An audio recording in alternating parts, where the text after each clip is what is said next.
नमस्कार दोस्तों, कैसे हैं आप लोग। मैं तो एकदम बढ़िया हूँ। आप बताइए कि आप कैसे हैं। कहते हैं ना दोस्तों कि लालच अगर इंसान के अंदर आ जाती है तो वो इंसान को एकदम बर्बाद करके छोड़ती है और फिर समझ जाइए कि उसका तो कोई भी उसे बचा नहीं सकता। और अगर ये लालच किसी महात्मा के अंदर आ जाए तो ये तो बहुत ही बड़ी एक गलत बात हो जाती है।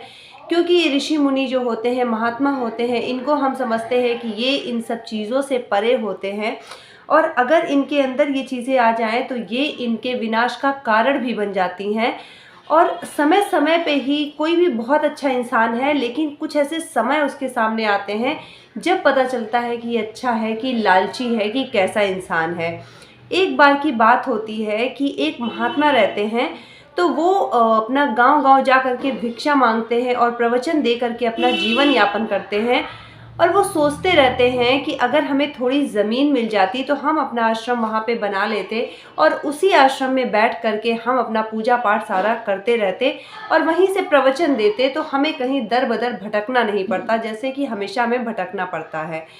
तभी एक बार वो जाते हैं गाँव में, वहाँ के राजा बहुत ही दयालु रहते हैं। तो सब लोग कहते हैं कि अगर राजा से तुम माँगोगे, यहाँ के जो राज्य के राजा हैं वो बहुत तुम्हें जो भी कहोगे वो दे देंगे। अगर उनके उसमें होगा राज्य में तो वो ज़रूर तुम्हें देंगे, तुम एक बार माँग के तो देखो। वो पंडितों की बहुत ज़्यादा सेवा करते हैं। इसके बाद जो वो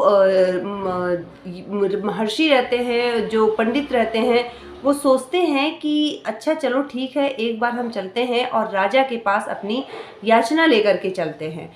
अब वो जब वहाँ जाते हैं तो पहले तो वो सोच रहे थे कि हमें थोड़ी-सी ज़मीन मिल जाए, लेकिन जब वो राजा के शब्दों को सुनते हैं तो अब जो वो महात्मा रहते हैं उनके अंदर एक लालच आ जाता है और वो सोचते हैं कि जब राजा ने पूछा है तो मैं अगर थोड़ा-सा बोलूँगा तो ये राजा को शोभा नहीं देगा। अब जब वो कह ही रहे हैं कि आप अपने मन से माँग लीजिए, तो हम थोड़ा ज़्यादा मानते हैं। 1 बीघा माँगूँ, 2 बीघा माँगूँ, 3 बीघा माँगूँ, 4 बीघा माँगूँ या सीधे 10 बीघा ही माँग लूँ, इन्हीं सब का विचार उनके मन में चल रहा था।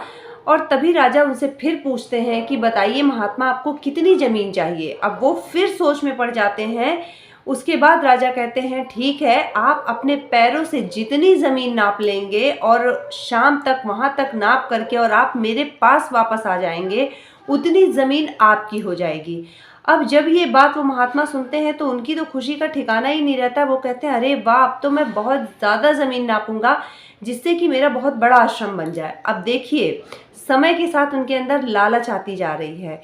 अब उसके बाद होता ये है, भोर होती है और जैसे ही भोर होती है, सूर्योदय होता है, तुरंत वो जो महात्मा रहते हैं वो अपने कार्य पे लग जाते हैं। और राजा जो वहाँ खड़े होकर ये सब चीज़ें देखते रहते हैं, वो अपने घुड़सवारों से कहते हैं कि जो महात्मा है तुम उनके पीछे जाओ और उनको पानी या भोजन की आवश्यकता होगी तो उन्हें दे देना, क्योंकि वो यहाँ से चल रहे हैं तो वो थकेंगे।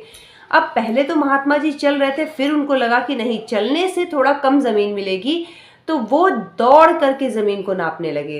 अब घुड़सवार जो थे वो उनके पास जाके बोले कि महात्मा थोड़ा कुछ जल ग्रहण कर लीजिए, आपने कुछ खाया पिया नहीं है सुबह से।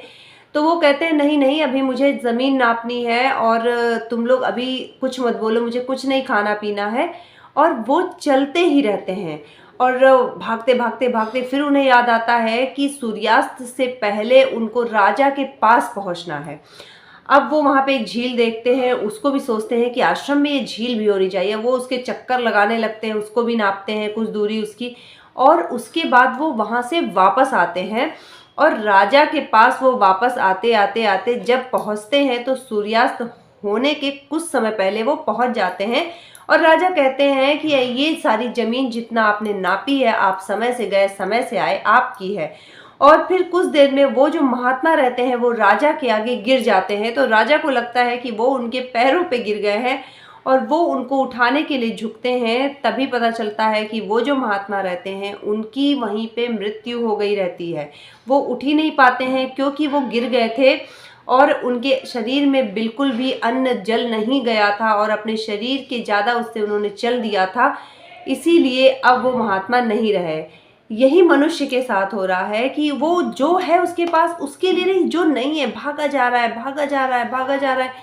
और एक दिन उसकी ज़िंदगी समाप्त हो जाती है और उसके पास जो सुख है वो उसे भी नहीं भोग पाता है और बिना मतलब के पीछे, चीज़ों के पीछे पड़ा रहता है। आप चीज़ों के पीछे पड़िए, लेकिन जो आपके पास है उसका भी आप आनंद लीजिए। तो इस स्टोरी के साथ, ये छोटी सी स्टोरी है लेकिन हमें बहुत कुछ सिखाती है। तो आप जुड़े रहें हमारे साथ, अगली मोटिवेशनल स्टोरी के साथ मैं फिर आऊँगी और आपसे एक नई कहानी शेयर करूँगी। तो मिलते हैं आपसे अगली स्टोरी के साथ। नमस्कार, जय श्री राम।